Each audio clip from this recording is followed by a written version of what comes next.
જય શ્રી કૃષ્ણ બાળકો, મજામાં? ઓલરાઈટ, આપણે સ્નિગ્ધતા અથવા તો શ્યાનતા આગળના લેક્ચરમાં ભણેલા છીએ. આ શ્યાનતાના ગુણધર્મ. હવે શ્યાન માધ્યમ કોને કહેવાય? તો કે શ્યાન માધ્યમ કોઈ પણ પ્રવાહી છે, તેલ છે, ઇવન હવા છે આપણી, એ પણ શ્યાન માધ્યમ જ છે. તો આવા વરસાદના ટાઈમમાં જ્યારે વરસાદના ટીપા નીચે આવતા હોય ત્યારે તે વરસાદના ટીપા શ્યાન માધ્યમમાં ગતિ કરે છે તેમ કહેવાય. બરાબર? હવે આપણે અહીંયા એ જ વરસાદના ટીપા જેવું જ એક બીજું ઉદાહરણ લેવાનું છે. તમારી આકૃતિમાં જુઓ, આ એક યુ આકારની ટ્યુબ છે, બહુ મોટી છે, લાંબી છે ટૂંકમાં, અને એમાં આપણે એક ગોળાને, સ્મોલ a ત્રિજ્યાના ગોળાને મુક્ત પતન કરાવીએ છીએ. એટલે કે આપણે ઉપરથી મૂકી દીધા. આ માધ્યમ અંદરનું જે દેખાય છે તમને, એ શ્યાન માધ્યમ છે. શ્યાન માધ્યમનો મતલબ ત્યાં એરંડિયું છે, તેલ છે, એવું કોઈ માધ્યમ આપણે રાખેલું છે. ઇવન પાણી પણ ચાલે. બરાબર? પણ તેલ કે એરંડિયું રાખવામાં આવે તો આપણે આ ગોળાની ગતિને સ્પષ્ટ રીતે નિહાળી શકીએ. બરાબર? અને એનો સમય પણ આપણે માપી શકીએ. એટલા માટે માધ્યમ છે એ થોડું ઘટ રાખવામાં આવે છે. થોડું કેવું રાખવામાં આવે છે? ઘટ. હવે સ્ટોક્સ નામના વૈજ્ઞાનિકે કોઈ શ્યાન માધ્યમમાં ગતિ કરતા લીસા ગોળાના અંતિમ વેગ માટે, અથવા તો તે ગોળા ઉપર ટોટલ કેટલા બળ લાગે એમાંથી સૌથી પહેલું બળ છે, એટલે કે જ્યારે, ધ્યાનથી સાંભળજો, સ્મોલ a ત્રિજ્યાનો કોઈ લીસો ગોળો કે જેની ઘનતા ρ છે અને જે માધ્યમમાં તે ગોળો ગતિ કરે છે તેનો શ્યાનતા ગુણાંક ઈટા છે. એવા માધ્યમમાં a ત્રિજ્યાનો કોઈ લીસો ગોળો મુક્ત પતન કરે ત્યારે તેના પર લાગતું શ્યાનતા બળ Fv = 6 પાઇ ઈટા av હોય છે. આ સૂત્ર છે એ જ તમારા સ્ટોક્સનો નિયમ છે. એટલે કે a ત્રિજ્યાવાળા કોઈ લીસા ગોળાને ઈટા જેટલા શ્યાનતા ગુણાંક ધરાવતા માધ્યમમાં v વેગથી મુક્ત કરવામાં આવે. આમ તો મુક્ત કરતી વખતે તેનો પ્રારંભિક વેગ હંમેશા 0 હોય, પણ એ જેમ જેમ નીચે ઉતરતો જશે તેમ તેમ તેનો વેગ વધતો જશે. શરૂઆતમાં એ વેગ v વેગથી ગતિ કરતા આવા ગોળા પર પ્રવાહીના શ્યાનતાના ગુણધર્મને કારણે લાગતું શ્યાનતા બળ, આ બળ છે એ બીજું એકેય બળ નથી, આનું નામ જ શ્યાનતા બળ છે. હવે જ્યારે આ ગોળો ગતિ કરે ત્યારે તેના ઉપર બીજા બે વધારાના બળ લાગશે. એક બળ તો તમારું શ્યાનતા બળ છે જ, કે જે શ્યાનતા બળ કઈ બાજુ લાગશે? ઊર્ધ્વ દિશામાં. એટલે કે આ ગોળાની ગતિની વિરુદ્ધ દિશામાં. એટલે કે આ બળ વડે ગોળાની ગતિ અવરોધાય છે. ઓકે? હવે બીજું બળ જે લાગવાનું છે એ બળને આપણે F1 કહીએ.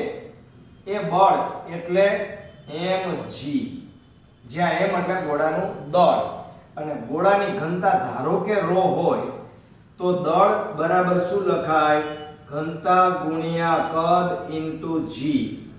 ગોળો છે એ વર્તુળાકાર છે એટલે 4/3 પાઈ r ઘન ને બદલે a ઘન, કારણ કે આપણી ત્રિજ્યા એ આપણે લીધેલી છે તો જરા ગોઠવી દઈએ. 4/3 પાઈ a ઘન ρ ઇન્ટુ g. બરાબર? આ એક બળ વધારાનું પાછું લાગ્યું. ઉપરાંત આ બળ તમારું વજન બળ છે કે જે કઈ દિશામાં લાગે છે? અધો દિશામાં લાગે છે. અને હવે ધ્યાનથી બરાબર સમજજો. આ F2 બળ વધારાનું છે એને ઉત્પ્લાવક બળ કહેવામાં આવે છે. કયું બળ? ઉત્પ્લાવક બળ. ઉત્પ્લાવક બળ એટલે m0 * g. હવે આ m0 શું છે? તો કે m0 બરાબર ગોળો પ્રવાહી માં જેટલી જગ્યા રોકે તેનું દળ છે. એટલે કે ઈ પ્રવાહીનું દળ છે. ખરેખર કોનું દળ થયું? પ્રવાહીનું. કારણ કે ગોળો જેટલી જગ્યા રોકશે એટલા કદના પ્રવાહીનું દળ છે. તો પ્રવાહીનું દળ હોય તો 4/3 પાઈ a ઘન ઇન્ટુ સિગ્મા ઇન્ટુ g, જ્યાં સિગ્મા બરાબર તમે જે પ્રવાહી લીધું છે તે પ્રવાહીની ઘનતા અને ρ છે એ તમે જે ગોળો લીધો છે એ ગોળાની ઘનતા છે. અને આ બળ તમારું જે લાગે છે બરાબર, એટલે ઓટોમેટિક. તેથી F2 બરાબર આને આપણે સમીકરણ નંબર 3 આપીએ. અને આ બળ પણ કઈ બાજુ લાગે છે? કઈ બાજુ લાગે છે ભાઈ? ઉર્ધ્વ દિશામાં. બરાબર. તો પરિણામી બળ અધો દિશામાંથી આપણે ઉર્ધ્વ દિશાના બળને બાદ કરી દઈએ તો પરિણામી બળ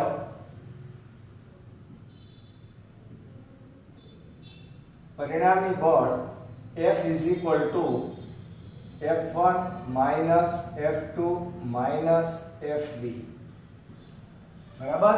તો જુઓ F1 બળ તો અધો દિશામાં જ છે, તો F is equal to 4/3 pi a ઘન rho g minus 4/3 pi a ઘન સિગ્મા g minus 6 પાઈ eta rv.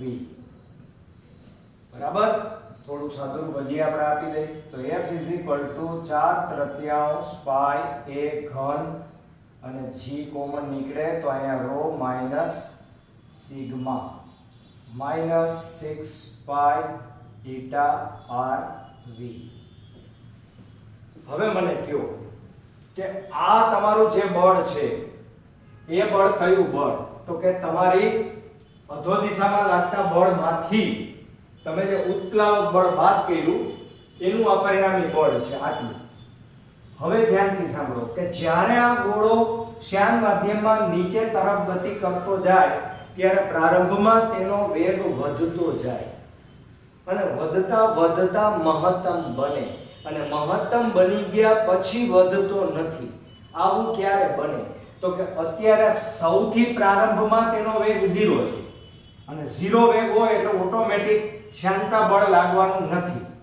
પણ નીચે ઉતરતા જાવ જેમ જેમ તેમ તેમ તેનો વેગ વધતો જાય, પ્રવેગી ગતિ ગોળો કરતો જાય અને એક સમય એવો આવે આ વેગ વધતો જાય. મને જરા કહો કે આ વેગ વધતો જાય એટલે આ પદ વધતું જાય, આ પદ વધતું જાય એટલે ધીમે ધીમે કરતા આમાંથી આની બાદબાકી છે શું થતું જાય? આ 0 હોય ત્યારે આ જ મૂલ્ય છે, 1 બાદ કરો, 2 બાદ કરો, 3 બાદ, ધારો કે આ 9 છે ને આ 9 થઈ જાય તો આનું પરિણામી બળ છે એ કેવું થાય? 0. બરાબર. એટલે કે જ્યારે ગોળાનો વેગ વધી ને vt થાય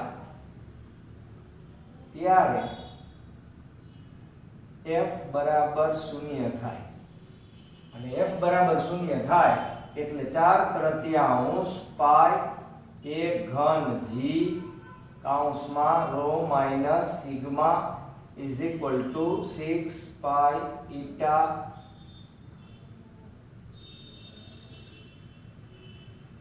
a અને vt. બરાબર. તો બે બાજુથી શું કેન્સલ થશે? પાઈ પાઈ કેન્સલ થશે અને આપણે શું પ્રાપ્ત કરવાનું છે? અંતિમ વેગનું સૂત્ર. vt is equal to 4a² g કૌંસમાં ρ માઈનસ સિગ્મા અપોન 3 ગુણ્યા 6 into eta into a. Okay, પૂરું થઈ ગયું. તો અહીંયા 4/3 પાઈ a ઘન ρ g છે. હો ભાઈ, આ a ઘન છે, આપણાથી વર્ગ લખાઈ ગયું હતું એટલે અહીંયા ઘન આવશે. તો હવે એનું સાદુરૂપ આપી દો એટલે vt બરાબર અહીં શું થશે? જુઓ 6 3 18 2 2 4 9 2 18 એટલે 2/9 a² g upon eta into ρ minus sigma. આ જે સૂત્ર તમને પ્રાપ્ત થયું એ કોઈ શ્યાન માધ્યમમાં ગતિ કરતા એ ત્રિજ્યાની લીસો કોઈ પણ પદાર્થ ગોળાકાર એ પદાર્થના અંતિમ વેગનું સૂત્ર છે ને અંતિમ વેગ છે શ્યાનતા ગુણાંકના વ્યસ્ત પ્રમાણમાં છે અને તમે જે વસ્તુને ગતિ કરાવો છો તેની ત્રિજ્યાના વર્ગના સમપ્રમાણમાં છે. બરાબર.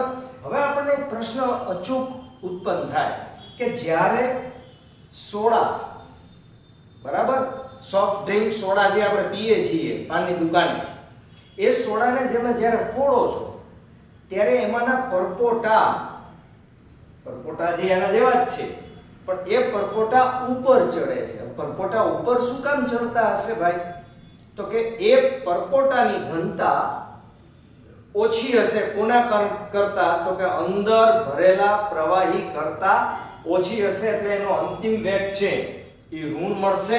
કારણ કે એ ત્રિજ્યા એટલે કોની? તો કે પરપોટાની ત્રિજ્યા. ઈટા એટલે તમે જે શ્યાન માધ્યમ લીધું છે તે ρ માઈનસ સિગ્મા, આ જ માઈનસમાં આવશે.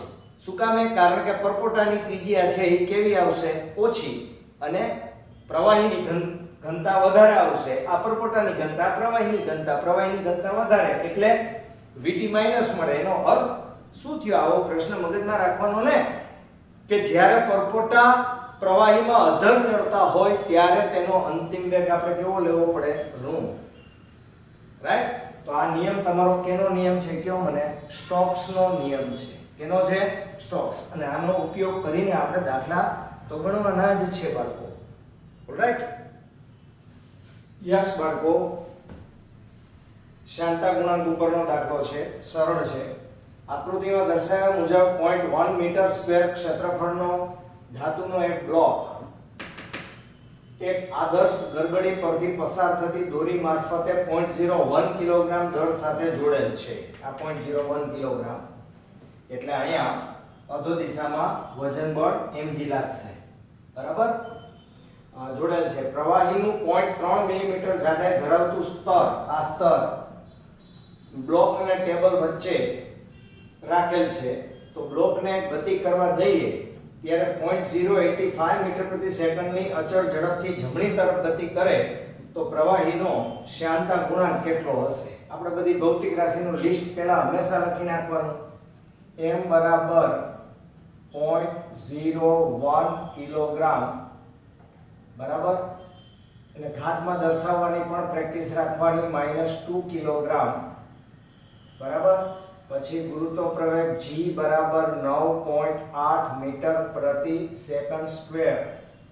પછી પ્રવાહીના સ્તરની જાડાઈ એને આપણે l કહીએ તો 0.3 into 10⁻³ metre.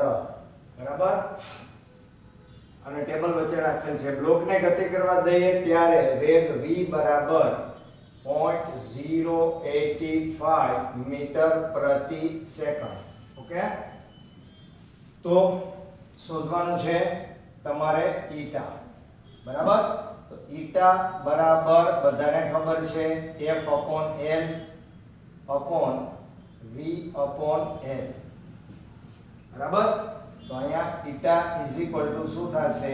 F into L upon V into A. કારણ કે આ તમારા માટે આકાર પ્રતિબળ છે અને નીચે વિકૃતિ છે. બરાબર. તો ઇક્વલ ટુ દળ અને બળ એટલે mgl ના છેદમાં v into a બરાબર. હવે જુઓ તમને l તરીકે અહીંયા શું આપેલું છે? mgl તો છે જ આપણી પાસે શું નથી? ક્ષેત્રફળ નથી. બરાબર. તો બ્લોકની લંબાઈ આ લંબાઈ તો અત્યારે આપેલ જ છે અને કેવો કીધો છે તો ધાતુને બ્લોક આદર્શ ગરગડી પરથી પસાર થાય છે, લંબાઈ આપેલી છે તો એનું ક્ષેત્રફળ આપણે l² કરવું પડશે. એટલે અહીંયા શું થશે?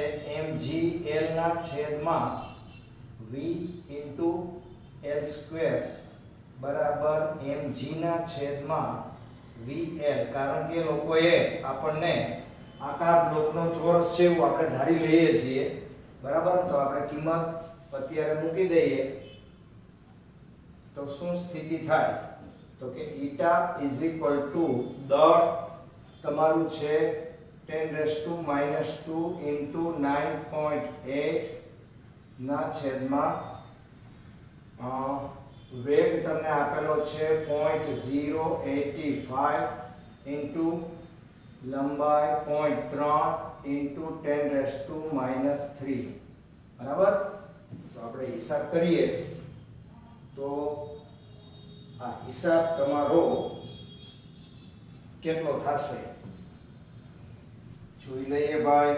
9.8 ભાગ્યા 0.085 ભાગ્યા 0.3 equal to 384.3 into 10⁻² અને ઉપર જવા દો તો આ થશે +3 એટલે 1 થશે. બરાબર. એટલે એક આ બાજુ ખસેડી નાખો તો 3 8 43 આટલા પાસ્કલ ઇન્ટુ સેકન્ડ. આપણે ચેક કરી લઈએ. -3 બરાબર. તો આપણી ટેક્સ્ટ બુક ની અંદર 0.1 ક્ષેત્રફળ સીધું લઈ લીધું છે. 0.01 પણ આપણે કદાચ ક્ષેત્રફળ ભૂલી ગયા છીએ બાળકો. આમાં 0.1 આપેલું છે આપણે અને લીધું નથી. ઓકે. તો આપણે સુધારો કરવો પડશે. આપણે અહીંયા ક્ષેત્રફળ લિસ્ટમાં રાખતા જ ભૂલી ગયા ઇક્વલ ટુ અને આપણે બ્લોકનું ક્ષેત્રફળ શોધી લીધું. બરાબર. ઓકે. તો હવે આપણે અહીંયા l તો એમનેમ જ રહેશે, આ a પણ એમનેમ જ રહેશે. બરાબર. અને હવે આપણે અહીંયા કિંમતમાં સુધારો કરવો પડશે ભાઈ. અને લંબાઈ તમારી આપેલી છે 0.3 into 10⁻³ બરાબર. અને 0.085 અને ક્ષેત્રફળ તમારું અહીંયા લેવાનું છે આપણે 0.1 મીટર². બરાબર. અને હવે આપણે ગણતરી કરીએ તો આપણી વાત સાચી. આપણે ક્ષેત્રફળ છે એ જ લેતા ભૂલી ગયા હતા ભાઈ. બરાબર. તો 9.8 ગુણ્યા 0.3 ભાગ્યા 0.085 ભાગ્યા 0.1 equal to 345.8 into 10⁻⁵ તેથી 3.45 into 10⁻³ આટલા પાસ્કલ ઇન્ટુ સેકન્ડ અથવા પાસ્કલ ને બદલે ન્યૂટન પર મીટર² ઇન્ટુ સેકન્ડ પણ લખાય. બે વસ્તુ એકની એક જ છે. એટલે ધ્યાન બરાબર શું રાખવાનું કે આપણી રકમમાં આપણે કોઈને કોઈ વસ્તુ ક્યાંક પણ જો ભૂલી ગયા હોય તો આપણા દાખલામાં છેલ્લે ભૂલ આવી શકે. ઓકે. ચાલો લખી લો. યસ બચેલો. ઉદાહરણ 10.10 એક ટાંકીમાં 20 ડિગ્રી સેન્ટીગ્રેડ તાપમાને ભરેલા તેલમાં થઈને પતન પામતા 2 મિલીમીટર ત્રિજ્યા એટલે a બરાબર 2 મિલીમીટર into 10⁻³ મીટર. એક કોપર બોલનો અંતિમ વેગ Vt બરાબર 6.5 સેન્ટીમીટર છે. જુઓ એટલે ગુણ્યા 10 ની ઓછા 2 ઘાત કરો એટલે મીટર પ્રતિ સેકન્ડ થાય. તો 20 ડિગ્રી સેન્ટીગ્રેડ તાપમાને તેલની શ્યાનતા ગણો. શ્યાનતા ગણવાની છે ઈટા. તેલની ઘનતા રો બરાબર તેલની ઘનતાને આપણે સિગ્મા કહીએ છીએ. સિગ્મા બરાબર 1.5 into 10⁻³ આટલા કિલોગ્રામ પર ક્યુબિક મીટર તથા rho is equal to 8.9 into 10⁻³ kilogram per cubic metre. બરાબર, આટલા ડેટા આપેલા છે. હવે આપણે સૂત્ર આપણું હમણાં જ આપણે મેળવેલું છે તેલ વાળું. તો Vt અંતિમ વેગનું સૂત્ર છે original 2/9 a²g upon eta into bracket rho minus sigma.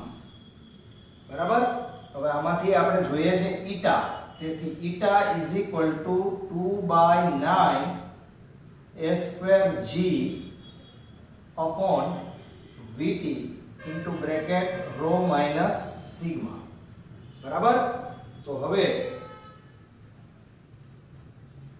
eta is equal to બગડો ગુણ્યા a² એટલે અહીંયા 4 અને ગુણાકારમાં 10 ની ઉપર ઓછા 6 ઘાત g એટલે 9.8 બરાબર, અને ગુણાકારમાં રો માઈનસ સિગ્મા 8.9 માંથી 1.5 આ કોમન નીકળી જાય. આમાંથી આ બાદ કરશો એટલે 9 માંથી 5 એટલે 4 અને 7.4 into 10⁻³ અને એ બધાયના છેદમાં 9 તો પાકા છે જ અને અંતિમ વેગ તમને આપેલો છે 6.5 into 10⁻². બરાબર, તો ઇક્વલ ટુ હવે આપણું કામ કેલ્ક્યુલેટર કરશે 8 ગુણ્યા 9.8 ગુણ્યા 7.4 ભાગ્યા 9 ભાગ્યા 6.5 equal to 9.91 into 10⁻² ઓછા 6 અને 3 ઓછા 3 વત્તા 2 ઓછા 1 मतलब કે eta is equal to 0.991 eta નું એકમ હમણાં જ આપણે લખ્યો તો પાસ્કલ ઇન્ટુ સેકન્ડ. બરાબર, ત્યાં વયા જાઓ. આમ તો આગળનો દાખલો છે ટોપિકનો પણ રહી ગયો તો આપણે ગણી નાખીએ. સિમ્પલ છે, બે સ્ટેપનું કામ છે. હાઇડ્રોલિક ઓટોમોબાઈલ લિફ્ટ મહત્તમ 3000 કિલોગ્રામ દળની કારને, યાદ કરો કાર આ બાજુ હતી ને અહીંથી આપણે પિસ્ટન વડે પ્રેશર આપતા હતા ઉંચકવા માટે. બરાબર, એટલે m બરાબર 3 ગુણ્યા 10 ની 3 ઘાત કિલોગ્રામ કાર આપેલી છે. પિસ્ટનના આડછેદનું ક્ષેત્રફળ કેપિટલ A બરાબર 425 into 10⁻⁻4 કરો ત્યારે મીટર સ્ક્વેર થાય ભાઈ. તો નાના પિસ્ટનને કેટલું મહત્તમ દબાણ સહન કરવું પડશે? દબાણ હંમેશા પ્રવાહીમાં એક સરખું પ્રસરણ પામતું હોય, એટલે જેટલું તમે મોટા પિસ્ટનને દબાણ આપો એટલું જ નાના પિસ્ટનને બેયના દબાણ કેવા મળે? તમને સરખા મળે. આપણે શોધશું મોટર પરનું. બરાબર, એટલે મોટા પિસ્ટન નું દબાણ ઇક્વલ ટુ નાના પિસ્ટન નું દબાણ, કારણ કે દબાણ પ્રવાહીમાં સમાન રીતે પ્રસરે છે.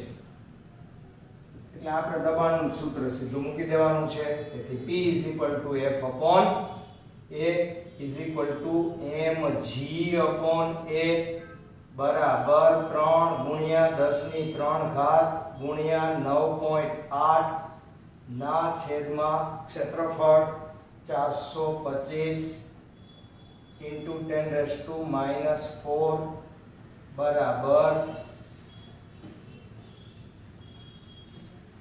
9.8 ગુણ્યા 3 ભાગ્યા 425 equal to 0.0691 છે એટલે નહીં લખીએ તો ચાલશે ગુણ્યા 10 ની કેટલી ઘાત આવશે 7 ઘાત બરોબર અને જો આપણે એ 7 ઘાત કરીએ તો અહીંયા આવશે 6.9 into 10 raised to જમણી બાજુ જાય ભાઈ એટલે 5 ઘાત બરાબર દબાણ છે એટલે ન્યૂટન પર મીટર સ્ક્વેર એટલે કે દબાણ P બરાબર 6.9 into 10 raised to 5 આટલા પાસ્કલ લખો તો પણ કાંઈ વાંધો નથી ઓકે બિલકુલ સિમ્પલ છે ચાલો લખી લ્યો ફટાફટ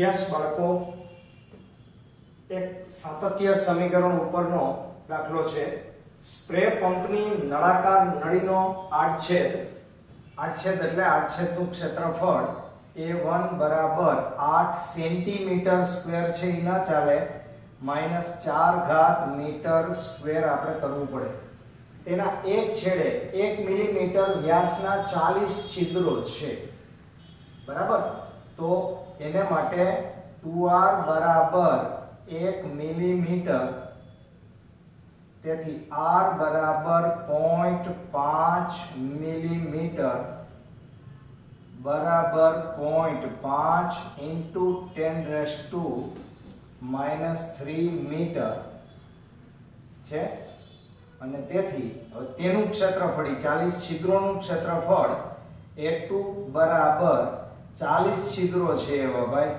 ગુણ્યા પાઈ r સ્ક્વેર થાય આ એનું ક્ષેત્રફળ છે આ એમને રાખો કારણ કે આપણે ઉપયોગમાં લેવાનું છે જો નળીની અંદર પ્રવાહીના વહનની ઝડપ v1 બરાબર 1.5 પ્રતિ મિનિટ છે એટલે ભાગ્યા 60 આટલા મીટર પ્રતિ સેકન્ડ હોય તો છિદ્રમાંથી બહાર આવતા પ્રવાહીની ઝડપ કેટલી હશે એટલે કે v2 કેટલી હશે બરાબર તો હવે આપણું સાતત્ય સમીકરણ મુજબ A1 V1 બરાબર A2 V2 બરાબર તેથી A1 ની ચિંતા નથી V1 ની ચિંતા નથી A2 એટલે 40 ગુણ્યા પાઈ r સ્ક્વેર ઇન્ટુ V2 બરાબર તો હવે આપણે V2 ને સૂત્રનો કર્તા બનાવવાનો છે બરાબર તો V2 is equal to A1 V1 છેદમાં 40 into pi r square right તો હવે આપણે બધાની કિંમત મૂકી દઈએ તો V2 બરાબર A1 એટલે 8 ગુણ્યા 10 ની ઓછા 4 ઘાત ગુણાકારમાં V1 બરાબર 1.5 છેદમાં અહીંયા 60 ગુણાકારમાં અહીંયા આવશે 40 ગુણ્યા 3.14 અને ગુણાકારમાં r સ્ક્વેર એટલે આનો સ્ક્વેર 0.25 into 10 raised to -6 અને ગુણાકારમાં ઓલા 60 રહી ગયા હતા એ આપણે લખી નાખીએ બરાબર તો હવે લગાવી દઈએ હિસાબ ભાઈ 8 ગુણ્યા 1.5 ભાગ્યા 40 ભાગ્યા 3.14 ભાગ્યા 0.25 ભાગ્યા 60 equal to 0.0063 6 into 10 raised to અને ઉપર જવા દો એટલે વત્તા 2 ઘાત બરાબર 0.636 મીટર પ્રતિ સેકન્ડ. આ ઓલા 40 છિદ્રો આગળથી ઝડપ આપણને મળી. બરાબર, ઓલી ઝડપ જે હતી 0.025 હતી, એની સામે આ ઝડપ તમારી વધી જશે અને એટલે જ આપણે હોલ વાળા સ્પ્રે પંપ રાખીએ છીએ કે જેમાંથી ફુવારો છૂટે. રાઈટ? ઓકે, તો આપણી આ ટાઈપ બધી પૂરી થઈ ગઈ.